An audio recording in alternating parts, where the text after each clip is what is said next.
वैज्ञानिक लोग भौतिक आविष्कार में लगे हुए हैं और उन्होंने कुछ काम भी किया है, करते हैं,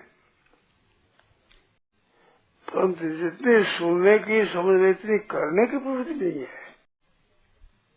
वे लोग आविष्कार करते हैं, हम लोगों को करना चाहिए इस विषय में।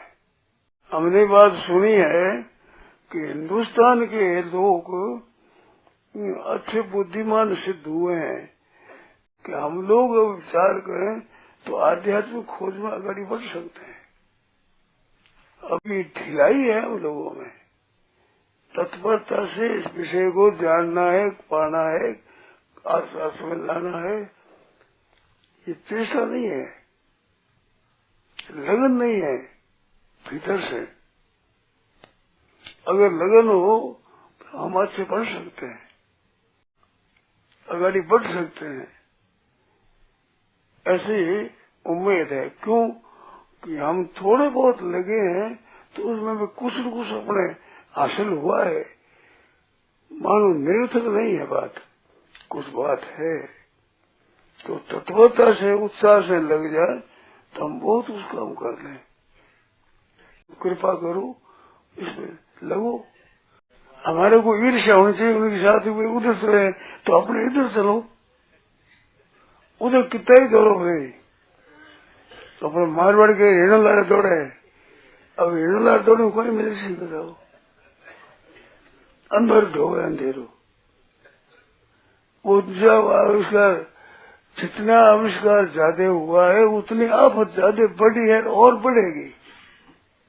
एक रोगी की परीक्षा के लिए कितनी कितनी चीजें आविष्कार हो गई, वे होती चली जा रही है। इतना ही खर्चीला जीवन होगा, परतंत्र जीवन होगा, आफत होगी। और इस जितने आविष्कार होगा उतना लाभ ही लाभ होगा।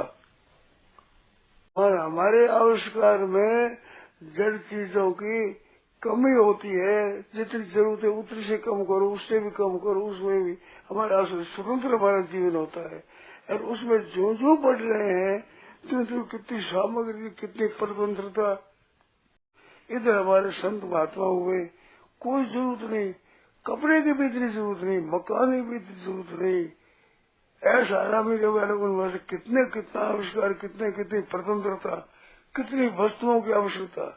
जो जो वस्तुओं की, रुपयों की, चीजों की आवश्यकता बढ़ेगी उतना ही उतना आफत बढ़ेगी। और इसमें जरूरत नहीं है, पैसों की जरूरत नहीं, आविष्कार की जरूरत नहीं, यंत्रों की जरूरत नहीं।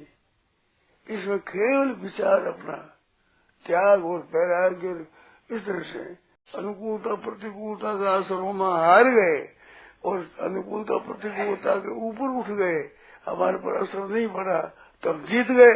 सुख में खुशी हो गए, दुख में मिल गए। तो ये तो जड़ है।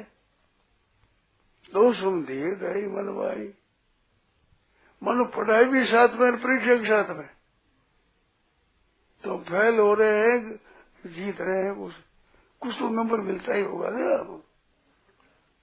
पहले पढ़ाई नहीं करती उसके बाद कुछ तो नंबर मिलता है कि नहीं। अनुकूलता प्रतिकूलता, जो अनुकूलता प्रतिकूलता मिट जाए, इसमें लोग उद्योग कर रहे हैं। ये उद्योग असली नहीं है। असली उद्योग अपने भीतर से करो कि हमारे पर असर न पड़े। जितना स्वभाव शुद्ध हो गया, निर्मल हो गया, उतना पूंजी है। हम सुख पाएंगे, हमारे साथी भी सुख पाएंगे। शुद्ध हुए स्वभाव से सब सुख होता है। और ये सदा पूंजी साथ चलेगी, मरने पर भी पीछे थोड़ी रहेगी। उत्साह रहो, उत्साह। उत्साही आदमी ने कठिन काम शुभ हो जाता है। अनुकूलता प्रतिकूलता आवेगी ही, जो अवश्य भावी होने वाला है वो तो होगा, उसको मिटा नहीं सकते आप। भगवान राम जी को राज्याभिषेक सुनाया गया तो कोई प्रसन्नता नहीं हुई, और उनको वनवास सुना दिया तो कोई मिलता नहीं हुई। तो ये ऐसी चीज है, राज्य मिलना न मिलना बढ़िया चीज नहीं है। अपने दोनों में सम रहना, ये कितनी बढ़िया चीज है। राम जी के तो वृद्धि हुई इस बात की। जब सुमंत्र गए राम जी के पास, ले चले तो रघुकुल दीप ले चलाई, मान दीपक हुआ दीपक। और फिर क्या, जाए दीख रघुवंश मणि, पिताजी को व्याकुल देखा तो रघुवंश मणि, तो दीपक सुमणि का तेज होता है। और फिर सब बातें सुनी तो मद मुस्काय भानुकुल भानु,